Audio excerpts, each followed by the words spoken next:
네, 이 문제가 지금 왜 심각하냐면은 우리나라 제조 산업 자체가 사실은 저는 이렇게 보거든요. 제조업 자체가 중국과의 어떤 경쟁에서 대부분 중견기업은 이미 이제 그 중국보다도 경쟁력이 떨어졌어요. 안 돼요. 그런데 이제 삼성의 일부 이제 글로벌 기업들이 이제 이걸 버텨나가고 있었는데 현재 이제 이 상황에서 가장 핵심적인 소득주도 성장률이라고 내수로 완전히 붕괴시켜 버렸잖아요. 그 자영업자와 중소 중견기업들이 그러니까 자생할 수 있는 그런 상황을 소위 주 52시간을 완전 형사 사건화 시키듯이 완전히 이제 숨통을 끊어버렸다. 저는 이렇게 판단하고 그 결과 어쨌건 내수가 완전 침체돼 버렸고 실업자 늘어나고 이 상태에서 우리가 사실 수출이 유일한 방법인데 지금 말씀드렸다 결국은 일본의 이런 국내 삼성이나 하이닉스 같은 이런 쪽으로 완전히 그 제재를 가하게 되고 저는 뭐 이거는 이제 시작인데 다 여타 어떤 그 산업까지 부품 확대되게 뭐 자동차든 뭐 어떤 석유화기든 모든 전 산업 분야에 결국 이게 영향을 결정적으로 미치거든요.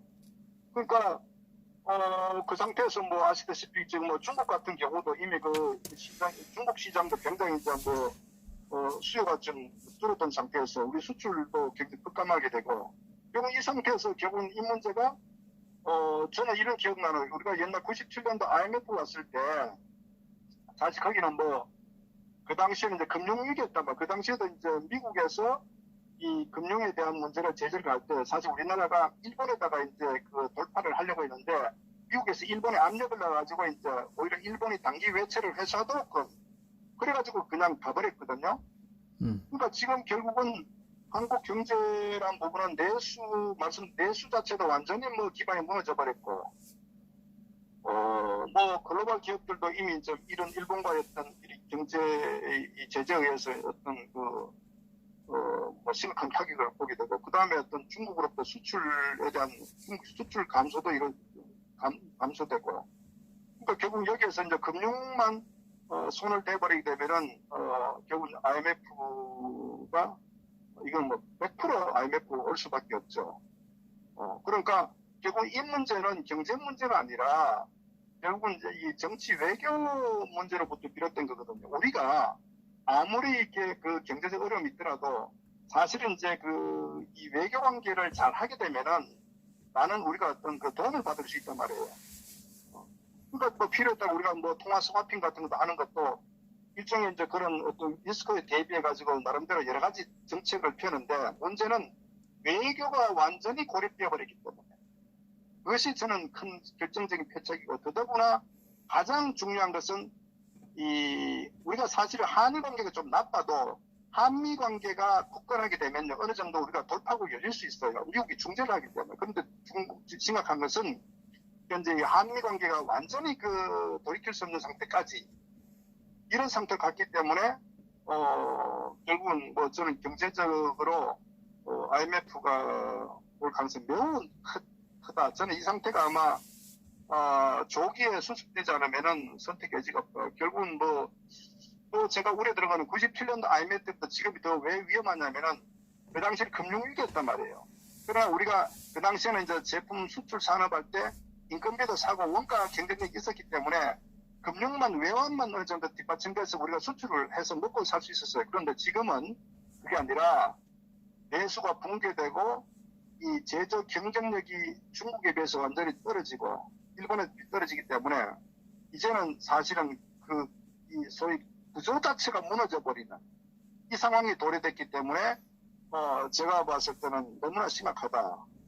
이런 부분을 좀 말씀드리고 어쨌거나 이번 게임은 간단히 끝날 건 아니다. 그래서 결국은 문재인이 빨리 조기 하야를 시키는 방법 외에는 없다. 저는 이렇게 보고요.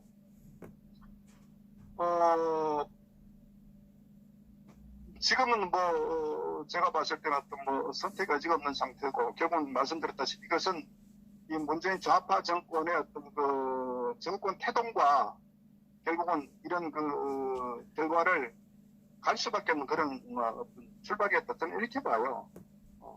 그래서 우리가 또 인식했던 좌파들, 언론이나 좌파들의 어떤 그 논리에 절대적으로 이렇게 속으면 안 된다.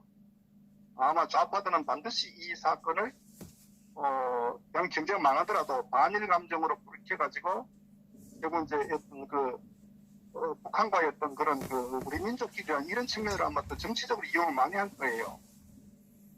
저들은. 예. 그래서 그런 부분에 있어서 좀 우리가 좀 각성을 하고 대책을 저는 수립해야 되고 막말로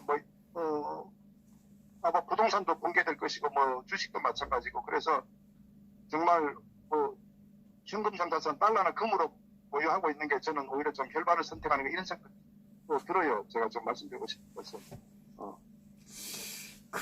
참, 일본도 아주 심각하게 대한민국을 바라보고 있는가 봐요. 문재인 정권이 내려와야 된다 할 정도로 방송을 하고 있다고 좀 전에 댓글에도 올라오는데.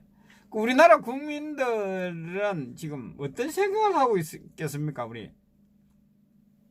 결국은 저는 이게 어쩌면 이 좌파 언론이 이제 국민들을 완전히 혹세무민하는 그런 쪽으로 해왔기 때문에 일단 국민 각성을 해야 되는데 저는 그런 부분에 있어서 이제 좀 심각한 부분이 있고 또 하나는 대한민국의 사회가 매우 좌경화되어 있지 않습니까? 예. 우리 이 정교조 교육에 의해서 20대, 30대, 40대까지는 사실 굉장히 좌경화되어 있기 때문에 이런 부분에다가 언론의 어떤 그런 방향성에 사실은 많은 국민들이 깨우치지 못하는 이 상황이다. 이게 사실은 심각한 상황이죠. 그러니까 어쨌거나 저는 일본의 입장에 봐서 일본 정부에 봐서 눈에 다 보이지 않겠어요?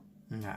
그래서 제가 봤을 때는 매우 심각하다. 저는 그 한마디 외에는 제가 말씀이 없을 것 같아요. 아니, 일본도 이 문재인 정권에 대해서 대한민국을 걱정해서 도와주려고 하는데 국민들이 전 국민이 나서야 되는데 참 큰일입니다. 그죠? 지금은 어쨌거나 이제 호랑이 등이 탔기 때문에 예. 제가 볼 때는 이제 마지막 종착지로 가고 있다. 저는 그렇게 봅니다.